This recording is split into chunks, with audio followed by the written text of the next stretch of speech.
So they be to prisoner. Essien should say the reason why you are jailing the person, it should be beyond reasonable doubt. Say, what you are talking about? It's not them. No, there's no truth about the uncle them.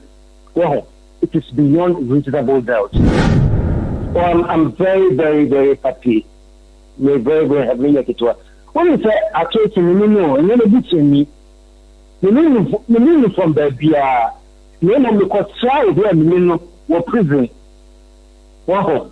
And if I couldn't because I'm cut, hey, I told you so. I'll be joining you. I say, sir, you're not hearing to me. Let me show you that we are in the Bible. And then I did you, let me show you.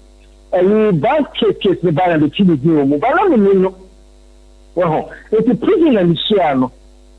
The prison and is see, as you let the celebrate, I say, oh, you are Kakani, so then we'll take you a dinner and do nothing about that. Kind of, you take a crack. Well, you take a crack, or more than the money, they're not or you're not guilty. Now, unfortunately, you're so that you're not to prison. And she almost can say that to say we are guilty now, we will give you a reduced sentence. So as I say, if a man can say, okay, whether you are guilty, or when I say you guilty, and the facts of the case will go, say not only guilty. That's why I say, go to Jamaica, on one of the time you go to go to Jamaica, I say, the color of the no attack here. Whoa. It's a cat outside chairman, I'm so wow. If you're showing them a teacher, we're prayer, the missing a cat spine with tree, but it's spine boy, nothing to work. The next spine I damage it here, another 237. If you take the several crowd, I said 2 or 3 months later, I'm question and I'm in the condition. If you know the condition of woman crying and man started to say, oh, so no community can be said then cry condition when you get. Monday the Sumram. What we are into currently hospital and tell you, young farmer presents so much clemency. If the kind of thing once I do, until later the court assess a legal crime. So kind of what a teacher. What should be? Well, it will should be there. The important thing is that we want a chance to finish paying because they started making the payments. It's paid over half of the amount. So if you first you do not the in the hammer.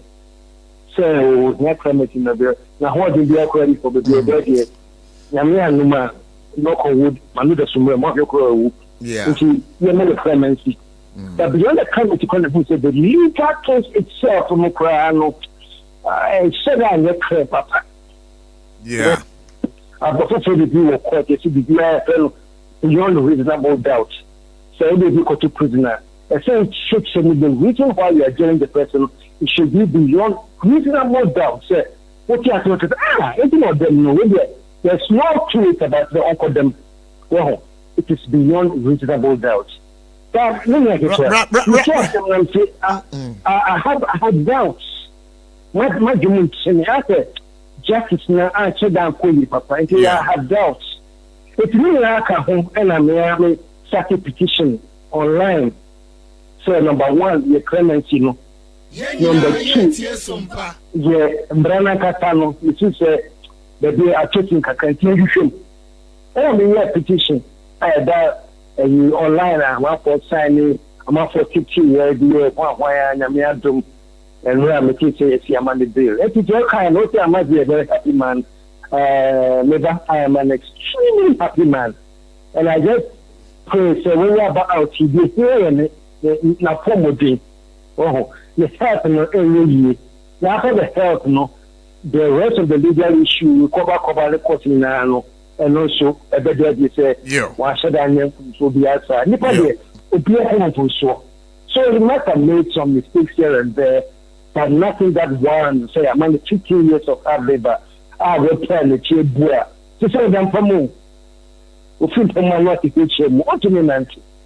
Oh, why do I cry? I need one with the clemency. But the other clemency, meaning, and say, we can power a seminal or some deep inside. You know, nobody's perfect. You know, because they KSM, but I'm not doing. No, my perfect.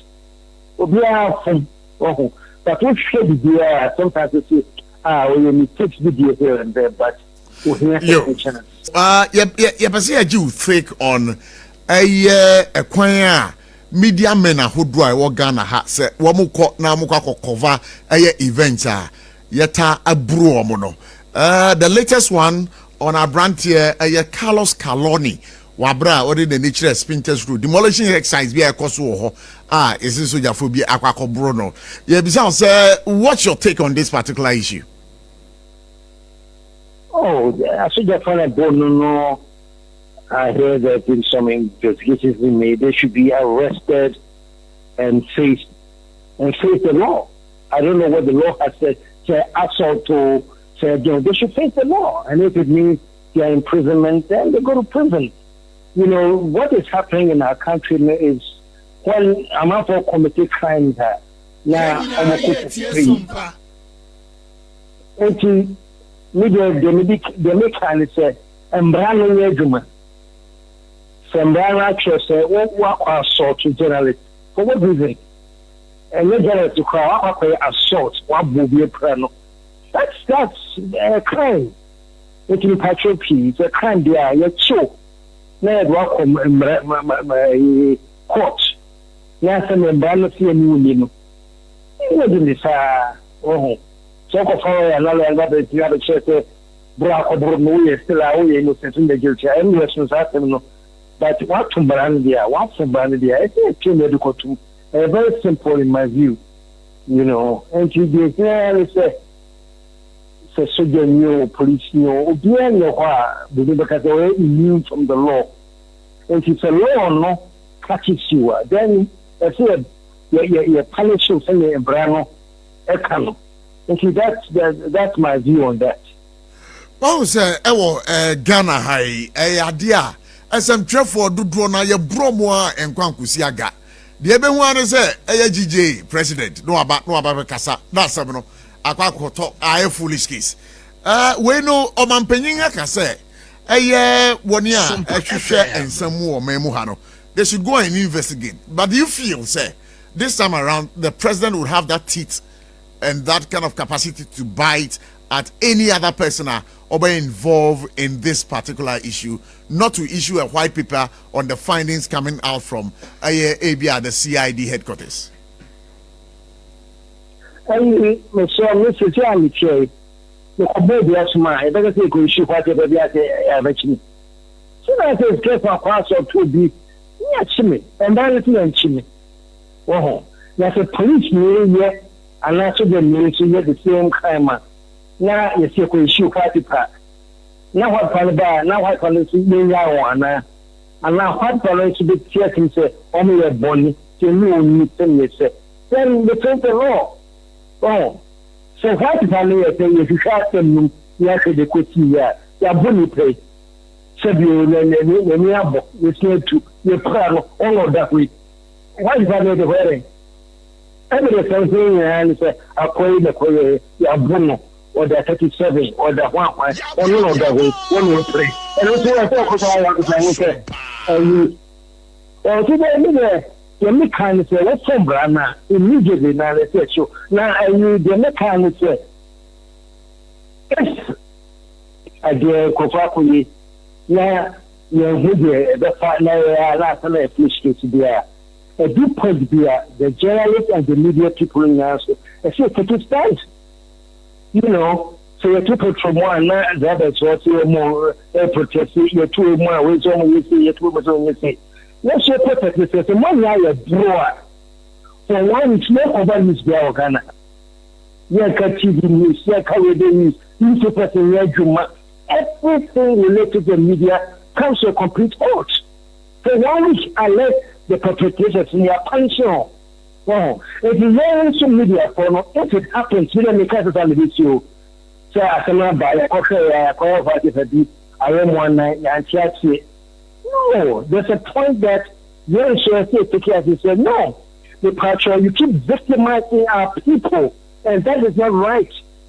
So we are not sure about the victimization of our people and a boy by heart, a year by heart, dear. Yes, you are man say and say, oh man, the president. What do I book with you? Yes, so you're too much now. What and I think it's oh, you can't do without the media. You cannot do without the media. No media for no. Yeah, my assembly. You know, there's an old saying the joke. You say, if a tree falls in the forest and you don't hear the sound there, all the can want to say, what would you have to forest more a baby? So, but that time now, so Parapet original hope, and it's the other talk from a dead day, and it was so no beer, someone. So it becomes news. It is all media, and young car, and news of land. Wow. People should understand the role of the media. Because we are that powerful. We are that powerful.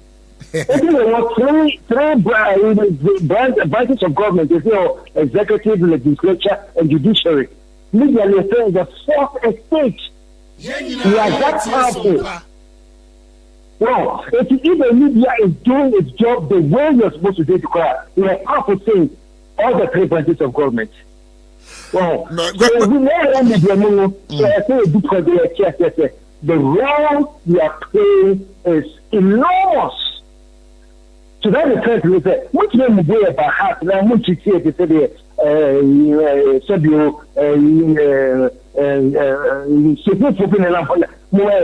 no. You have to respect the media.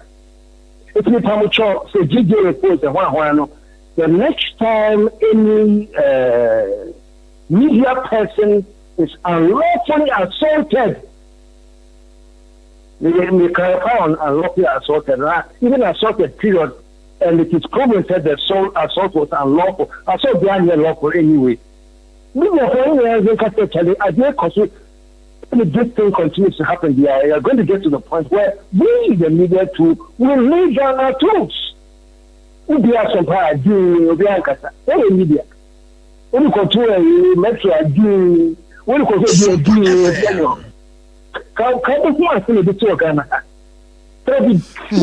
what come there, it can never be handled.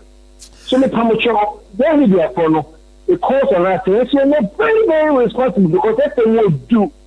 Correct. And media can bring down a government, and the media can lift up a government. Sure. We are that powerful. Well, but we are here power, and I think so you never do it today. Okay, I'm here to tell you the new babu. What you cover the dynamic? What you want, the name call. Now you talk to me. What have to go to jail? Wow, it's like this happens now. Munchi pass there. Media no, and so media blackout. Don't see what will happen in Ghana. A bit chaos. So I say, yeah. Because I always remember the media everything will be turned upside down in this country. We are the media. We are keeping things sane and on course. For once, they should stop disrespecting us. Wow. Yeah. Media only have 5 years. 2 million. Maybe 2 million. Number one, because sometimes they media also you 2 million KSM. With the tapage. It could be 2 million. No.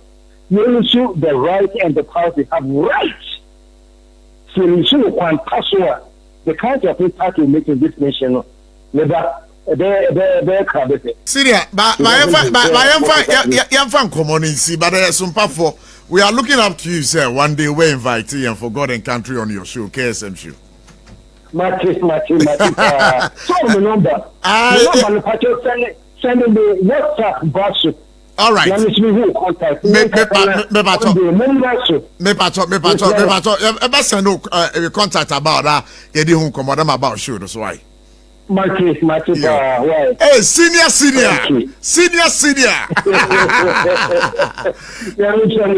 Javisu Eshrao. Kweku Sentim Bisa. KSM.